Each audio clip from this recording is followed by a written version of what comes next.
Welcome back to the first annual Halloween special. Today, we're going to be taking a look at Tiny Epic Zombies by Scott Almes and published by Gamlyn Games. Let's have a look at the back here and see what this is about. Play as hopeful survivors or play as the zombies in this fast-paced game of brutal survival. Tiny Epic Zombies features 5 distinct play modes: Team vs. 1 Cooperative, Team vs. Game Cooperative, Free-for-all versus 1 Competitive, Free-for-all versus Game Competitive, and Solo Play. In Tiny Epic Zombies, survivors are always on the run, collecting weapons, killing zombies, and working toward completing objectives. Complete all 3 of your objectives and you may get out alive. Fail to keep the zombies from overrunning the entire mall, and you'll become their lunch. Interesting that they decided to have the setting for this game be just a mall instead of a stereotypical cityscape, but that actually makes it a little more appealing to me. And now I'm actually a little more interested in figuring out what this is. So with all that said, let's have a look and see what does Tiny Epic Zombies have to offer us.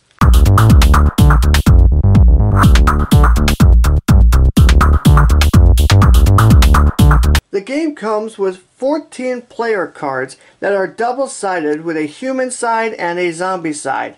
I'll get to the zombie sides in a moment. On the human side, each character has a starting weapon for both ranged and melee, and they are the same for everybody, just a knife and a pistol.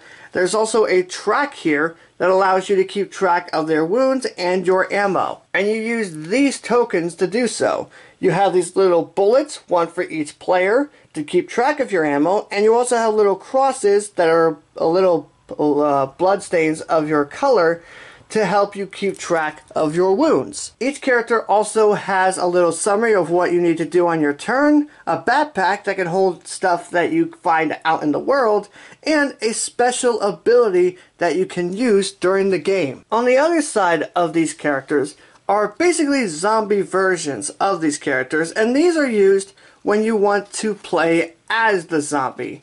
You basically take over a zombie horde, and these tracks here are actually to represent the strength of your horde, which you will use with these green cubes. Now there's only 3 of them in the game, and that's because the game is not designed for everybody to play as zombies. It can either be humans against zombies, and if you want to play as zombies, then you play basically 3 versus 1.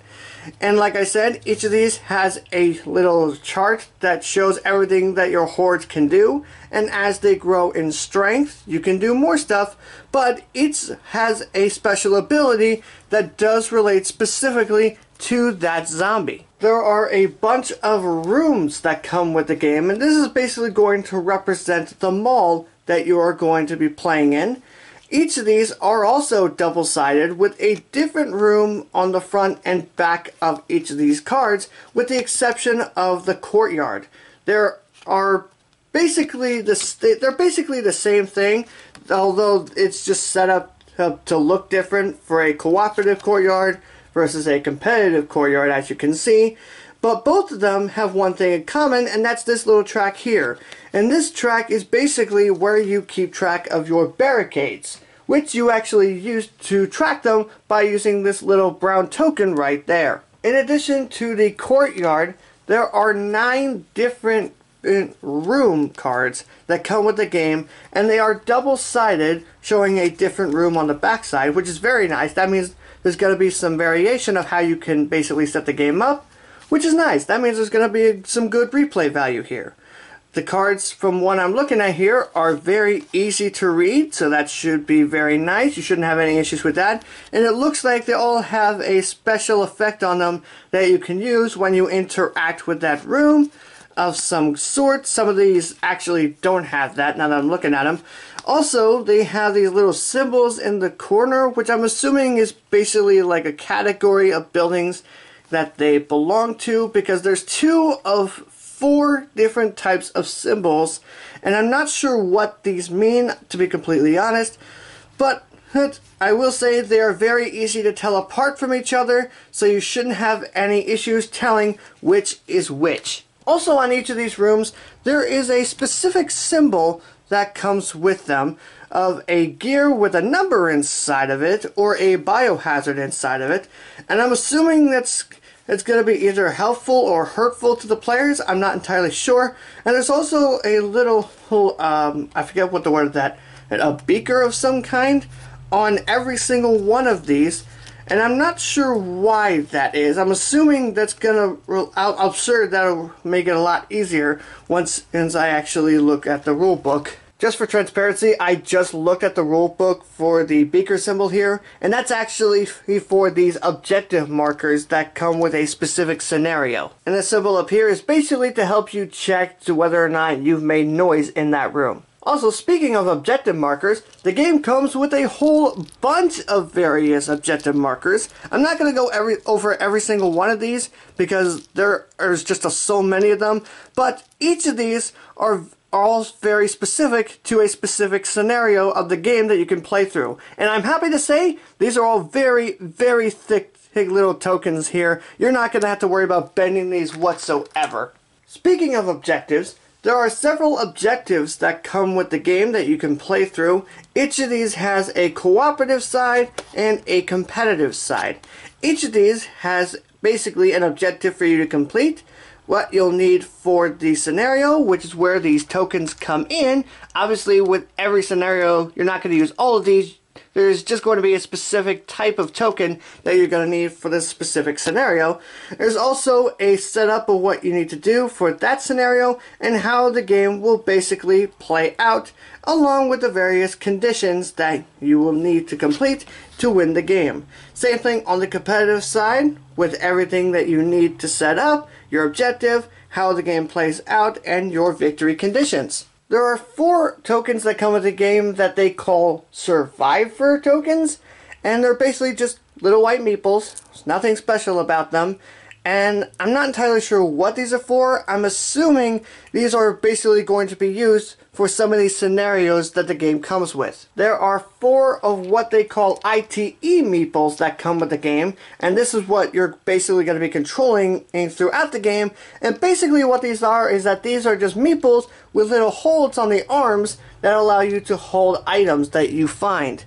In addition to that, there's also these objective cubes, and they come with 3 of each for each player. There are 12 items that come with the game, and these are the things that you can use to equip to your little meeples, giving them various weapons of some kind that can give you various bonuses when trying to fight the zombies. Speaking of zombies, there are a whole bunch of these tiny little zombie meeples that come with the game, and I gotta say, I'm really impressed with how they created these things. They kind of do look like a legit zombie, and honestly, they actually fit really well onto the boards. Here, it's the various cards that come with the game. I think they actually fit on there very well. Not to mention, with their distinct shape, there is no way you'll be able to confuse these with anything else. There is a single die that comes with the game, and this is basically what you're going to be using when you, or at least I'm assuming, when you go to attack a zombie. And they have 6 various sides. They have one that I'm assuming would give you 2 wounds, a side that gives you 1 wound. I'm assuming seeing these sides here would basically a 1-hit kill on a zombie, and then these, I'm guessing, is just a generic hit on a zombie. And I can say it with confidence, and I am very glad to say that these are actually imprinted into the die. They are not painted on, which is very nice. That means it's going to last a lot longer. The game also comes with 2 vehicles that you can play with, a motorcycle and a police car, and the meeples actually do fit into the vehicles. Most of them fit in there very easily, and they can even fit in there while holding weapons as well, so that shouldn't be an issue. Although the motorcycle has a bit of a resistance to allowing the meeples into the vehicle, so you will need to watch for that. And lastly, there are search cards, and they're just that. Whenever you go to search one of the rooms in the mall, you'll basically just draw one of these. And it could be an event like finding an actual zombie or having an explosion happen, or you can actually find something that can help you, like finding a new weapon that you can equip to your survivors, or finding some items that you can add, or objectives that you, or items for an objective, excuse me, but items for an objective that you can find, or some one-time use items that can really be beneficial in a dire stance. And I can very confidently say the text on these, very easy to see, so you shouldn't have any issues with that, as well as the symbology on the cards. You should not be worried, or you should not have to worry about confusing the symbols with each other, which is very nice. So that is everything you will get if you obtain Tiny Epic Zombies. I hope you all enjoyed this video. If you did, give it a big thumbs up. If you want to learn how to play Tiny Epic Zombies, or if you want to know my thoughts on it, make sure you subscribe to the channel for more tutorials, reviews, and unboxings. Thank you all as always so much for watching, and I will see you in the next video.